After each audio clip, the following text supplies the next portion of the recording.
Yang membatalkan puasa ada 9. Ada fikih praktis itu di depan, mungkin ada yang jaga.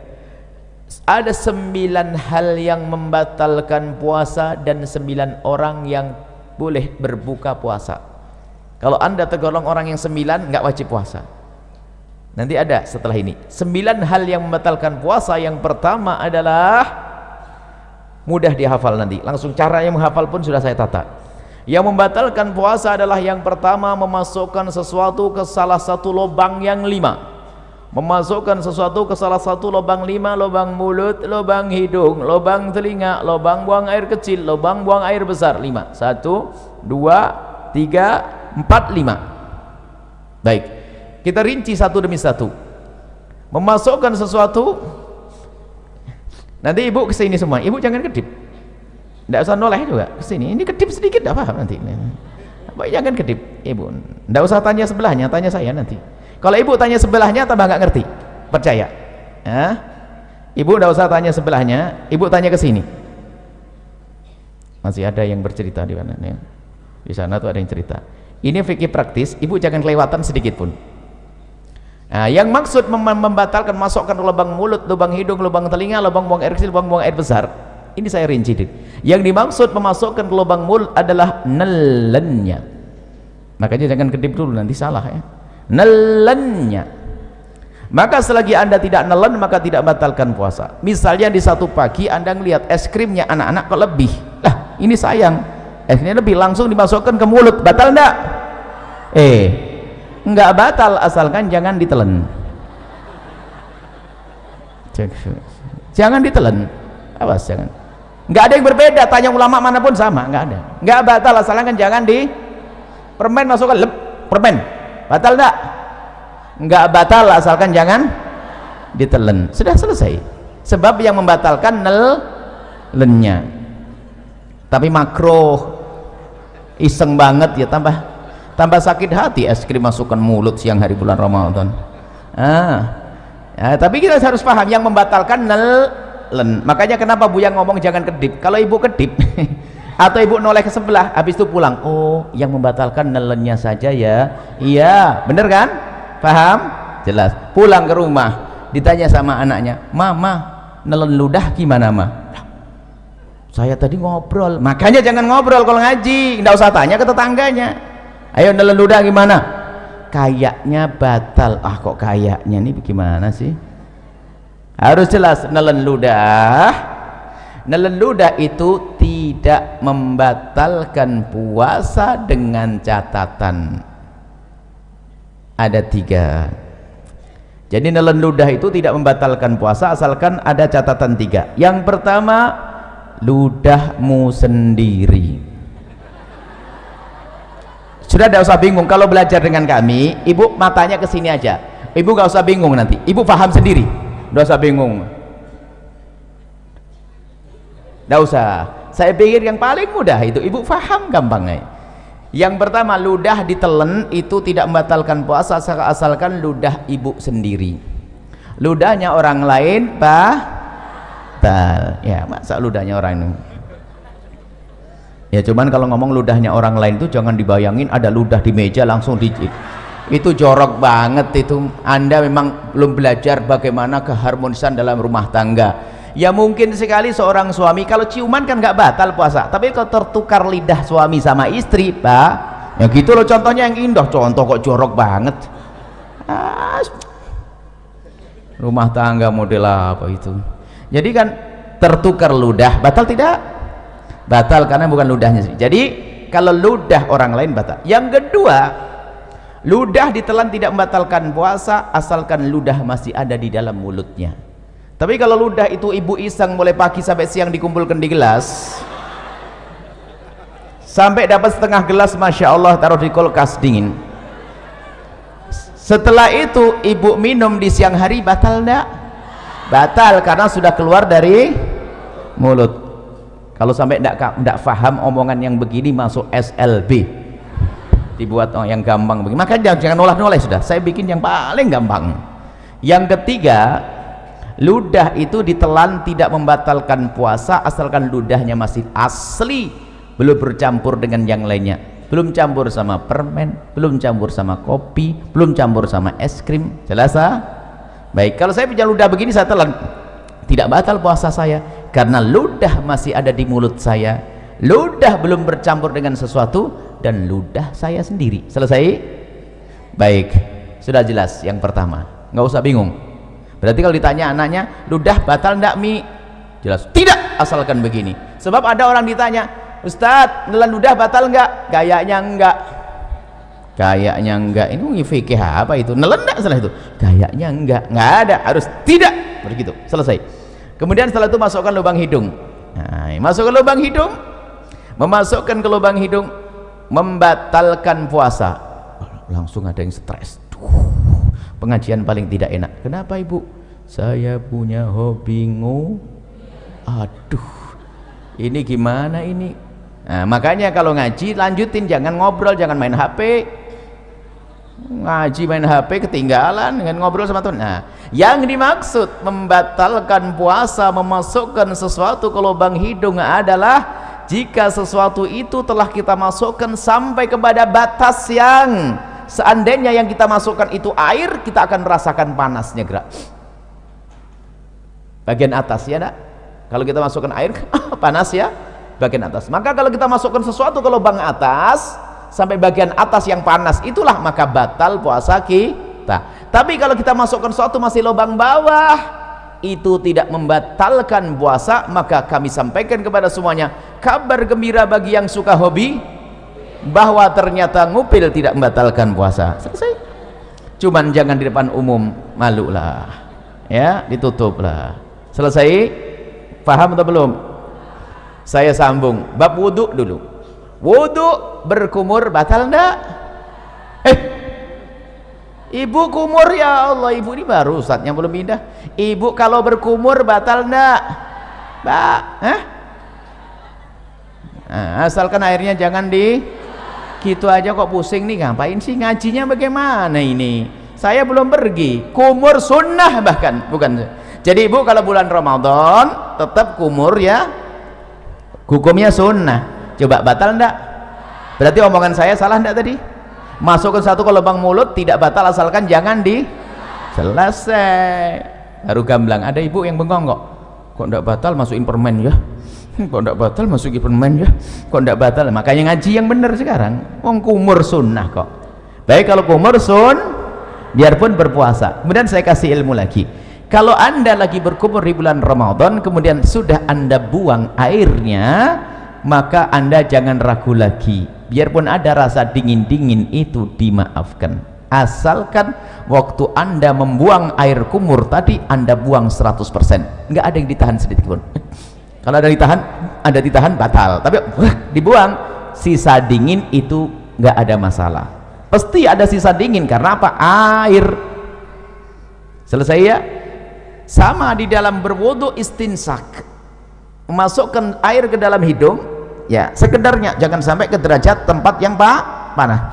Itu adalah tidak membatalkan, hukumnya tetap sunnah. Baik, kalau masukkan untuk kumur sunnah, tapi masukkan es krim makruh, tapi sama-sama tidak batal puasa. Masukkan es krim makruh, asalkan jangan ditelan, tidak batal. Masukkan kumur air wudu sunnah. Baik, apa perbedaannya dua-duanya? Kesamaannya sama-sama tidak batal, perbedaannya kalau kecelakaan. Jadi begini ibu, kalau ibu lagi berkumur wudu, tak taunya ada petir jeder begitu kok ketelan, itu rezeki, nggak batal. Karena apa? Ibu menjalankan perintah lalu ketelan. Diperintahkan, sunnah itu kan diperintahkan, paham ya? Tapi masukkan es krim diperintahkan enggak? Nah, berbeda kalau ibu lagi main-main rapkan ilmu, kata Buya nggak batal masukkan es krim. Baru masukkan es krim, nginjak kucing digigit, ketelan, batal. Main-main, ngapain es krim masukin mulut? Jelas ya? Baik, ini yang pertama, masukkan mulut, lubang hidung, selesai. Masukkan suatu ke lubang telinga. Lubang telinga bagian mana sih? Lubang telinga itu bagian dalam. Bagian dalam bagaimana? Bagian dalam lubang telinga itu yang batal kalau kita masukkan sesuatu ke lubang tersebut. Lubang dalam adalah lubang yang tidak bisa dijangkau oleh jari kelingking ini. Tapi kalau masih kelingking begini, ini luar. Kalau anda begini kan gatal, anda korek dengan jemari kelingking, tidak batal.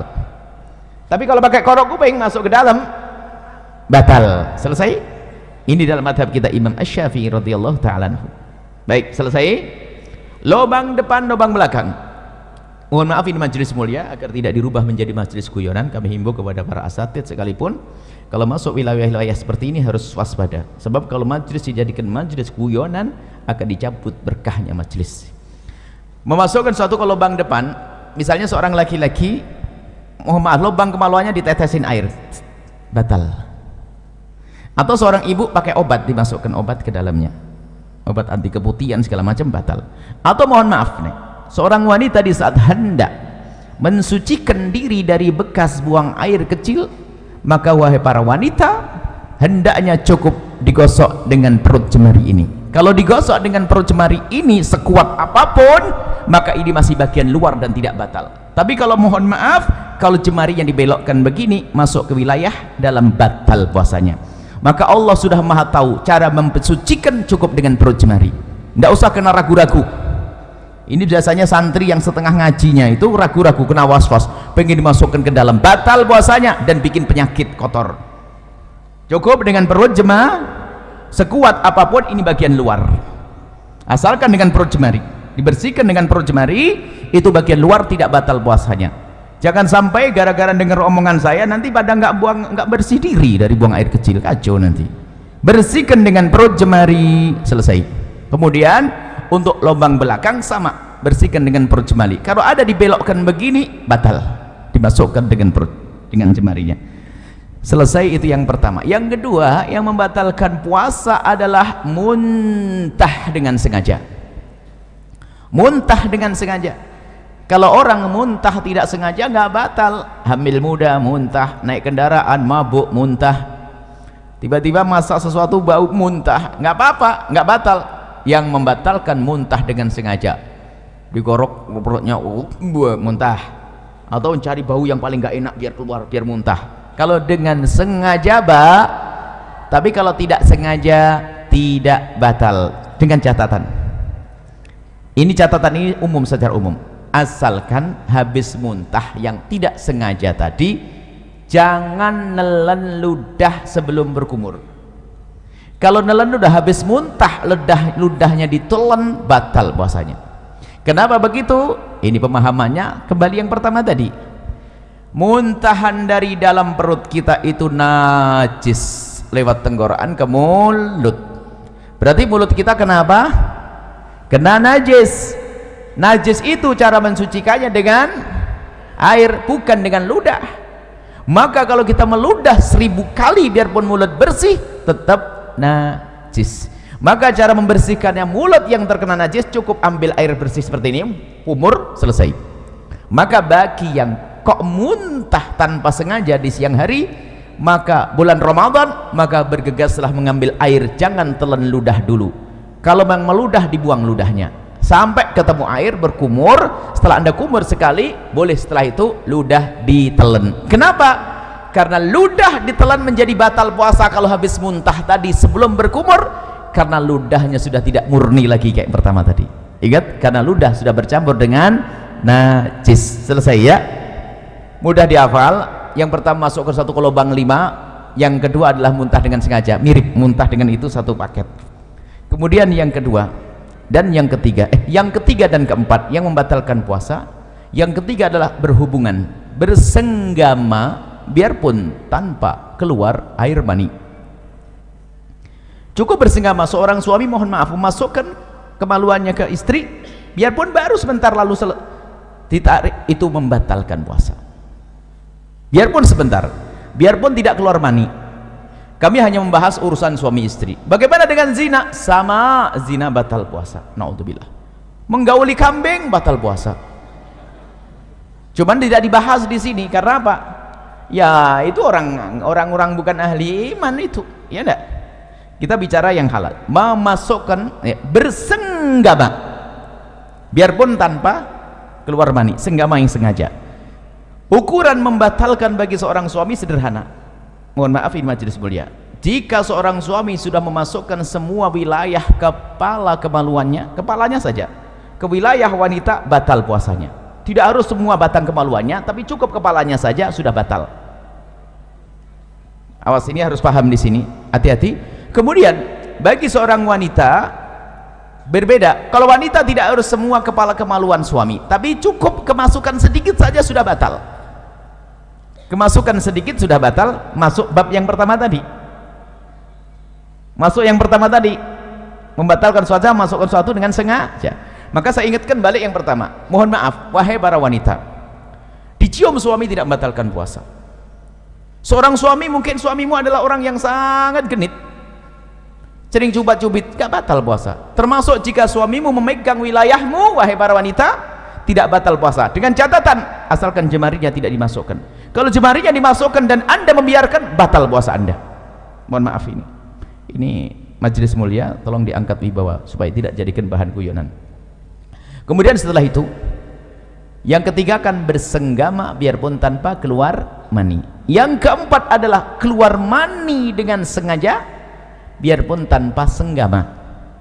Keluar mani dengan sengaja, mohon maaf, naudzubillah, mungkin dengan onani, dengan apa, sengaja mengeluarkan mani, maka batal puasanya. Tapi kalau keluar mani tanpa sengaja, tidak batal puasa. Mungkin seorang lagi tidur di siang hari, ternyata mimpi basah, dilihat ada air mani, maka tidak batal puasanya. Selesai.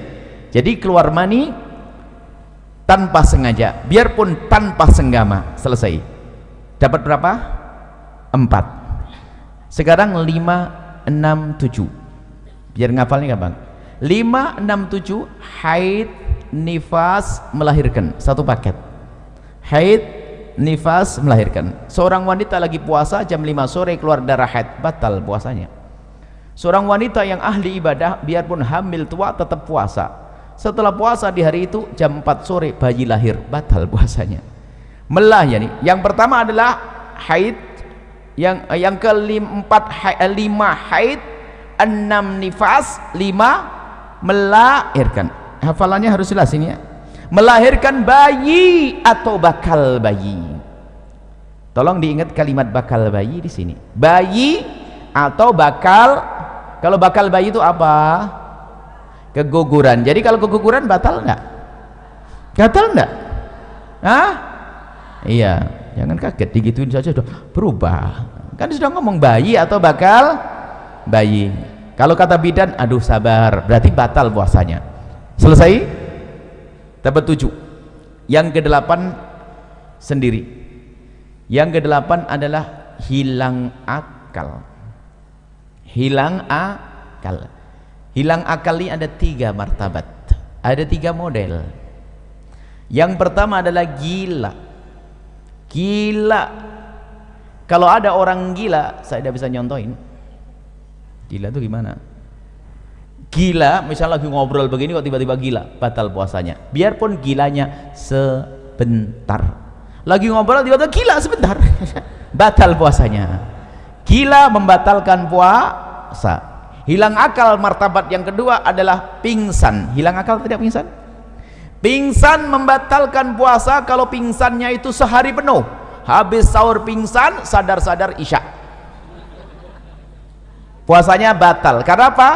Pingsannya sehari ini kebalikan dari gila tadi. Tapi kalau kita pingsan kok sempat sadar di siang hari biarpun sebentar, puasanya sah. Contoh, pingsan habis sahur, tak taunya bangun-bangun zuhur, kaget lihat matahari, pingsan lagi dia sampai isya. Puasanya sah atau tidak? Sah atau tidak?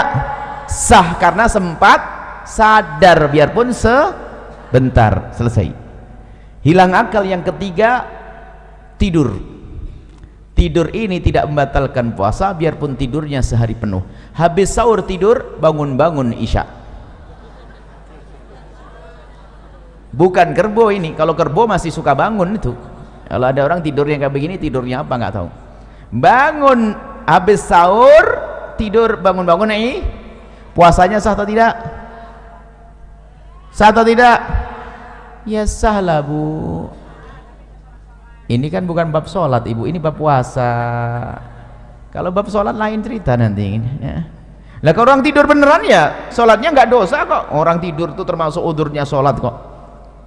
Cuman ya keterlaluan, masa ada orang tidur kayak begitu. Baru sholatnya diqadha nanti. Tapi yang nggak sah itu sengaja, saya mau tidur nggak mau sholat. Nah ini nggak bener.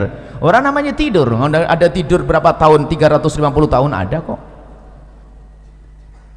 ya kan?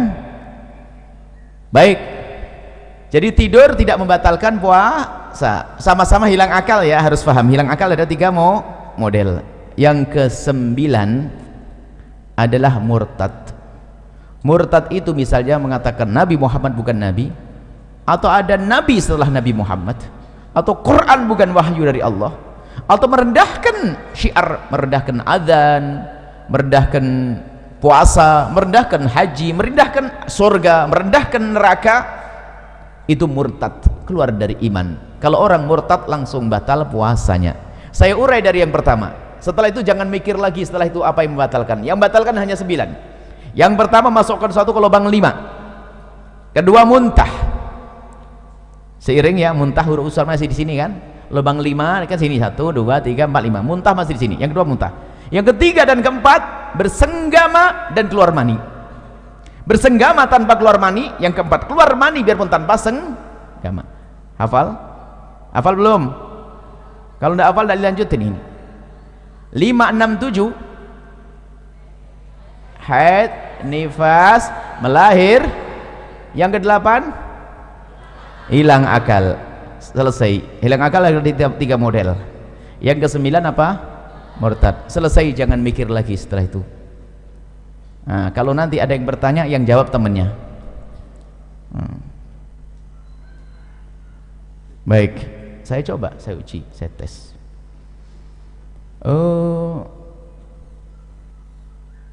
Pernah sakit mata? Semoga tidak sakit, amin. Kalau sakit mata, pernah tidak dikasih obat? Pahit tidak di tenggorokan? Batal tidak puasanya? Kan baru di sini Bu Jas. Saya ngajar di sini kok bisa ngomong. Memang Bu yang ngomong ada mata tadi. Kok jadi batal, bagaimana ini ceritanya? Kok nambah sendiri? Inilah belajar yang nggak bener. Suka ngarang begini nih. Ayo. Memang saya ngomong apa? Mulut, mata. Hah? Oh hidung. Lah kok ada yang batal, dari gimana Bu? Nah ini baru di tes 1 sudah gagal nih. Jangan-jangan yang lainnya nggak paham nanti. Coba, batal enggak masukkan ke mata, ke paha, masuk ke dalam. Wah, batal enggak? Jangan. Bahkan ini orang cerdas suatu ketika. Ini ikatan dokter. Ikatan dokter kalah sama Anda.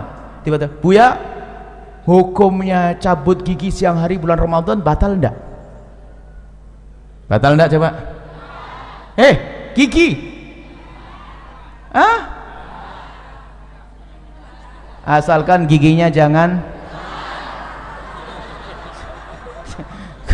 Lah kok bingung gitu aja. Asal giginya jangan ditelan, selesai. Kemudian ada lanjutannya, tapi Buya kan nanti darahnya terus ngalir akhirnya masuk ke dalam mulut. Berarti kamu takut ketelan darahnya kan? Iya Buya. Kalau begitu jangan cabut siang, selesai. Tapi kalau selesai kok pusing, belajar kok setengah-setengah. Makanya kalau ngaji itu yang bener, ngaji ngantuk. Nah, jelas ya? Baik. Setelah Anda menyaksikan video ini, jangan lupa berselawat kepada baginda Nabi Muhammad sallallahu alaihi wa alihi wa sahbihi wasallam.